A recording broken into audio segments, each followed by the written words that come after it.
Ndabaramukije cyane ndabaramukije ndabifuriza amahoro y'Imana abane namwe mwese bivanye naho aherereye nkuko bisanzwe muri kumwe na Nimbona Irene asanzwe abategurira ibiganiro bijanye n'ivyingo n'imiryango. Kaze yo kuri Kuryosha Show TV hamanize kumeze neza kandi muri amahoro.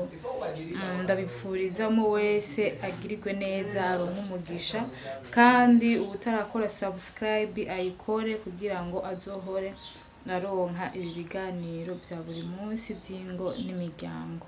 Uyu munsi rero nabateguriye ikiganiro kivuga nti ukuntu umukobwa yoshobora kwereka umuhungu kamukunda, ibintu byotuma werekesha umuhungu ntaguhebe.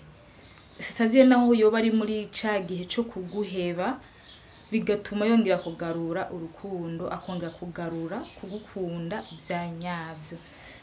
Hama ibintu wokorekesha uri umukobwa ukongera ukagarura urukundo rwawe rwa nyago ku muhungu ni ibintu bitatu. Icambere ni amajambo umubwira, amajambo ushobora kubwira uwo musore kugira ngo ashobore kugaruka mu rukundo rwawe ubone uko rwari mu marembera. Ikigira kabiri ni utumessage umwandikira, kubera ubu turi muri monde yo gucata ama WhatsApp,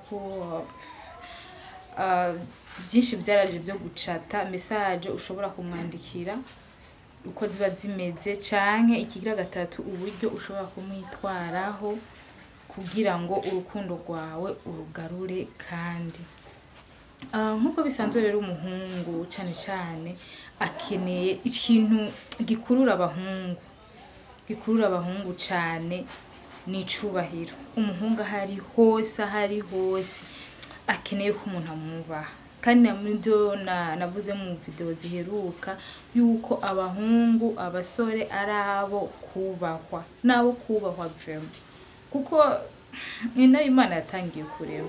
Sinumva rero impamvu yuko abakobwa tudashobora bitahura abahungu nabo kubahwa ukamuheza icubahiro kimukwiriye. Ikigira kabiri abahungu bakunda cyane cyane barakunda igitsina, barafise irari. Iyo rero ufashe ukamukora ku mutima ukamwereka ca cubahiro ukamwereka na ryarari cyane cyane abahungu mu kugira umwiyegereze nuko niyo mpamvu banaza mu rugo bakadutwara bakaturongora bakadushira mu nzu. Cyane cyane bakeneye icubahiro. Ikigira kabiri ugakenera nabijye bintu byo mu gitanda,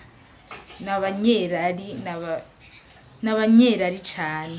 Rero mu gihe rero umukoze ku mutima ukamurika cya cubahiro ukamwerekana ryarari yuko agufitiye, ukamurika kuri bya bintu bitatu ndiko ndavuga, uburyo umwitwaraho, tumessage umwandikira, birongera bikamukurura muri wa mutima w'urukundo.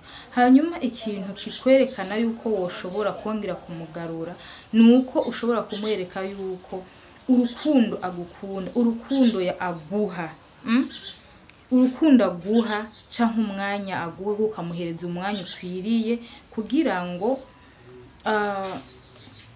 yuko uhazwa n'urukundo agukunda. Umuhungu arakunda umuntu umva. Abakobwa turemwe mu gukundwa, dushaka twebwe dukundwe cyane, dukundwe. Umukobwa umweretse yuko umukunda cyane. Abahungu n'ijambo ry'Imana ati mukunde abagore banyu, bagore namwe mubaha abagabo banyu. Rero umukobwa bakeneye yuko umukunda. Rero wa mukobwa nawe bumbwa n'ubwo rukundo, mwereke ko bumbwe n'ubwo rukundo agukunda. Umva umwereke yuko uhagijwe nago, apana kumwereka yuko menga byose urishoboye, menga byose urabifise, menga byose. Abahungu bakeneye yuko babona yuko uhagijwe n'urukundo bagukunda, kuko niyo